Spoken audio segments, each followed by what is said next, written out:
Bonjour, bonsoir tout le monde, ici Roman, j'espère que vous allez bien par la grâce de Dieu. Aujourd'hui, je m'en vais vous présenter la 6e vidéo de la série Restitution de notre héritage, tirée de l'émission Rééducation. J'espère que vous allez bien, vous êtes bien assis, disposés et disponibles pour regarder cette vidéo. Ceci étant dit, bon visionnement. Les productions Le Bouclier présentent Rééducation. Rééducation est une émission qui se veut spirituelle, sociale et musicale. C'est un espace où certains concepts depuis longtemps établis seront remis en question. C'est un espace où la parole de Dieu a la priorité absolue sur les traditions, les interprétations et l'incrédulité. Merci pour vos prières sincères. Nous vous aimons, mais Dieu vous aime encore plus. Maranatha, Maranatha.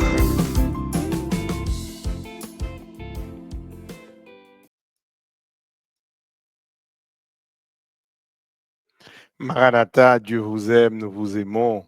Alléluia.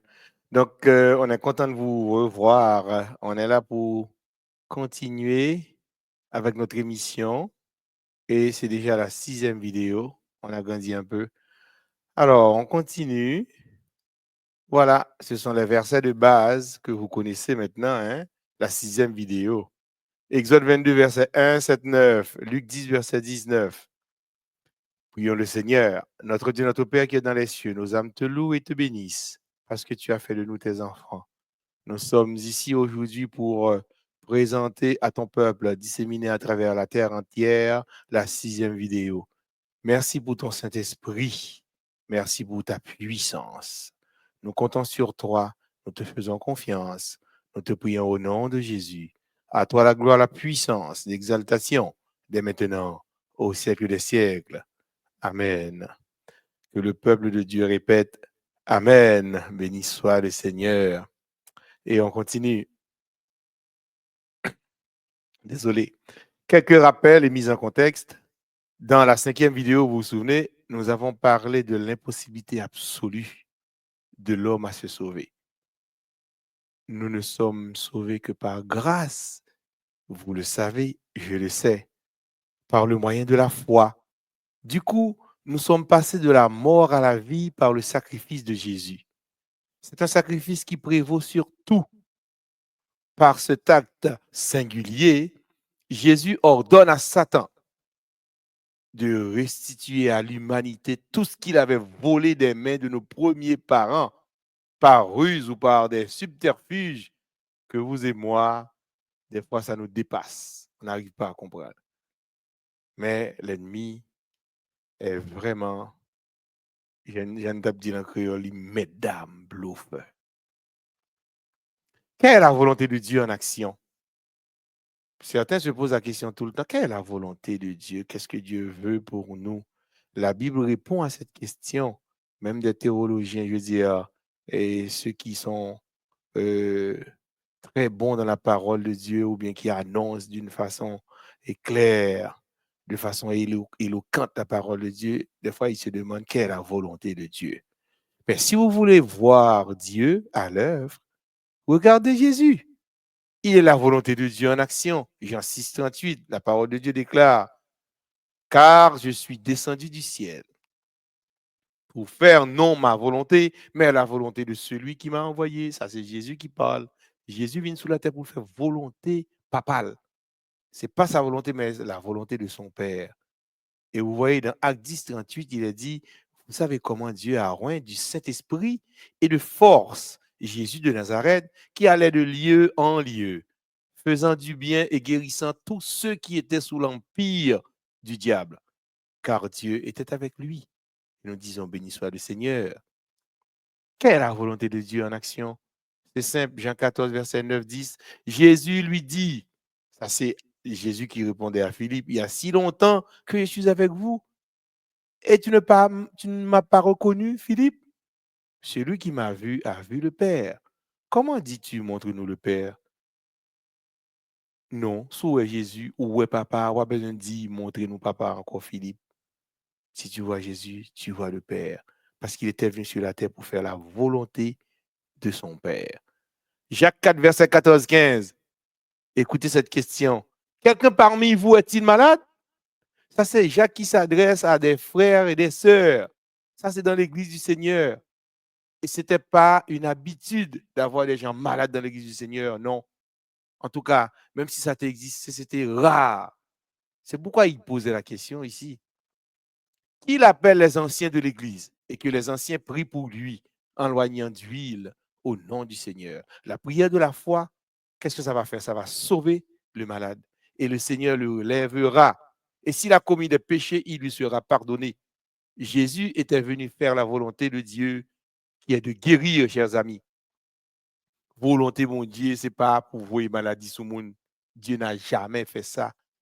Dieu n'a jamais envoyé des maladies sur les enfants de la terre.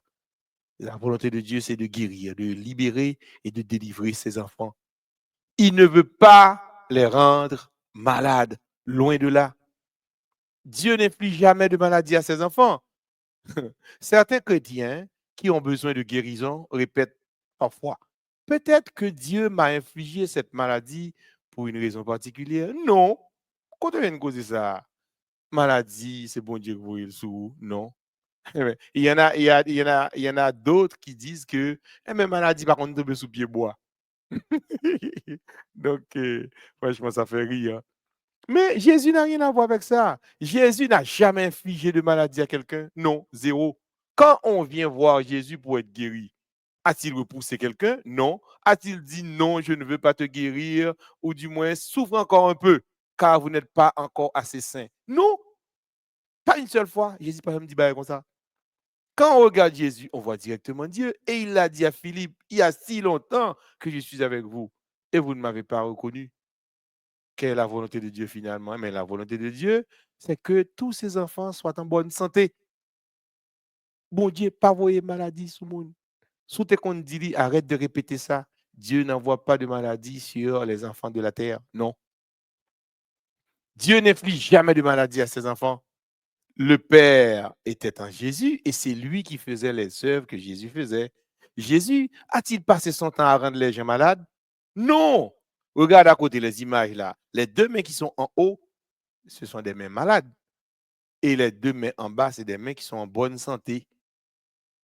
Donc, au contraire, Jésus, au lieu d'envoyer des maladies sur des gens, il allait de lieu en lieu, faisant du bien et guérissant tous les malades. Acte 10, 38. Naturellement, il est difficile de comprendre que la plupart des lois qui dirigent la terre maintenant sont les résultats de la chute de l'homme. Il y a des gens qui ne savent pas entrer dans la tête jusqu'à présent de penser que les lois qui y a sur la terre maintenant, c'est un résultat de la chute de l'homme ou bien les résultats de la chute de l'homme. Au moment où Adam a péché, où la malédiction est tombée sur la terre, dès que Adam a fait le transfert spirituel, et il y a un auditeur qui m'a appelé pour me dire que, Roman, attention, elle dit, quand vous avez montré le papier où Adam, et puis et avec le diable qui signait un papier pour qui signait un bail. Non, ce n'est pas un bail physique, chers amis. Et merci pour l'auditeur qui m'avait appelé pour me rappeler de ça. Ce n'est pas un bail physique, c'est un bail spirituel. Autrement dit, depuis c'est autorité spirituelle que Adam te gagné sous l'humanité, il transférait tout à l'ennemi. Donc, ça veut dire que si aujourd'hui, vous ne cherchez pas à faire la paix avec Jésus, eh bien, vous allez rester sous le contrôle de l'ennemi et il va faire ce qu'il veut de vous. Dieu n'inflige jamais de maladie à ses enfants. Et malgré tout, il y a des gens qui ne comprennent pas cela. Ils blâment Dieu pour la maladie. Ils blâment Dieu pour les accidents, la mort, les tremblements de terre, les tempêtes, les catastrophes, les inondations, hélas. Il y a des gens qui mourent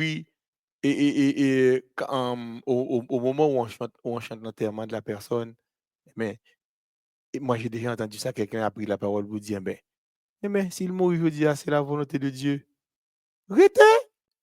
Volonté de Dieu pour le mourir, dans condition ça. Une maladie qui ravage le monde. Donc, c'est volonté de Dieu pour le mourir. Donc, sinon, ça veut dire que, même pas sinon, là, ça veut dire que Dieu, il veut venir chercher ses enfants, ou bien un enfant quelconque. Donc, pour venir chercher cet enfant, il envoie la maladie. Nous comiques, oui. Mais non, si bon Dieu besoin de prendre Oman, je dis, elle a dit, Oman, mon enfant, c'est le temps, on y va. Prépare ta famille, je viens te chercher. Amen. Même si madame fait quelque temps toujours. Donc, s'il vient chercher moi, je peux aller. Mais Dieu, le Tout-Puissant, alors, il décide de venir me chercher, alors il envoie une maladie. Donc, c'est la maladie qui va faire le travail. Mais non, ce soit jamais absolument impossible. Donc, c'est Satan qui est responsable de cette histoire de maladie sur la terre. Il faut nous être clair sur ça. Cependant, quand il le fallait, Jésus mettait à côté ses lois naturelles. Ça veut dire que loi que quand Adam fait le transfert à Satan, eh bien, il y a une bonne loi qui vient bizarre qui dirige l'humanité. Mais Jésus lui-même, il est capable. À un certain moment, il mettait à côté et puis pour y agir auprès de ses enfants. Donc ça veut dire quoi? Jésus n'inflige pas des tempêtes aux gens, mais il calme les tempêtes. Vous vous souvenez quand il a menacé le vent? Il ne menaça pas quelque chose que Dieu avait fait. Côté Jésus qui a menacé, bah, qu'il le fait encore. Mais non, il ne va pas faire ça. Il menaça quelque chose que le diable avait provoqué. Cette tempête avait été provoquée par le diable. Donc Jésus menaçait le vent, il dit le calme. Et puis le vent se calma. Quelle est la volonté de Dieu en action? Vous voyez, les amis, j'avais promis de faire de courtes vidéos. C'est déjà la conclusion. En résumé, qu'est-ce qu'on peut dire pour aujourd'hui? Eh bien, si on veut voir Dieu à l'œuvre, il faut regarder Jésus. Il est la volonté de Dieu en action. Regardez Jésus. Jésus, il a livré un combat total contre la maladie. Et non pas un monde qui vient chercher guérison, bon côté Jésus, pour le dire aller retourner pita. Non, oublie ça. Dieu ne fait jamais de maladie à ses enfants. Jésus n'a jamais infligé de maladie à quelqu'un. Quand on vient voir Jésus pour être guéri, a-t-il repoussé quelqu'un? Non. A-t-il dit non, je ne veux pas te guérir, ou du moins souffre encore un peu, car vous n'êtes pas encore assez saint? Non. Jésus n'a jamais dit ça, même pas une seule fois. Et c'est de lui que la Bible parle quand la Bible déclare dans Matthieu 8, verset 17, afin que s'accomplisse ce qui a été annoncé par Isaïe le prophète. Il a pris nos infirmités. Il s'est chargé de toutes nos maladies. Ça veut dire que, je dis, quelle que soit la maladie que tu as gagné encore, qui a un problème, non? Ou pas bien demander bon Dieu pour le fond bagaille pour vous, pour le guérir, dans le sens qu'il t'a déjà guéri. Jésus a pris nos infirmités. Il s'est chargé de toutes nos maladies. Donc, ça dit que maladie ou l'organe, Jésus, il y a environ 2000 ans de cela, il t'est chargé de maladie, ça déjà. Autrement dit, ce n'est pas nécessaire de demander à Dieu de te guérir parce qu'il l'a déjà fait sur le bois infâme du calvaire. Il l'a déjà fait. Donc, aujourd'hui, qu'est-ce qu'il faut faire? Il faut que vous fourrez par la foi. Quand vous fourrez mon nom, boîte pour prendre maladie, là, pour prendre guérison. Là. Vous fourrez par la foi pour prendre ta guérison. Parce que Jésus déjà baillé sur le bois infâme du calvaire. Mais espérez nous comprendre. J'espère que vous allez prendre le temps de regarder cette vidéo et de bien comprendre le message qu'il y a là-dedans. Que Dieu vous bénisse. Je vous aime beaucoup. On se donne rendez-vous pour la semaine prochaine pour une nouvelle vidéo. D'ici là, Maranatha. Voilà. C'est la fin.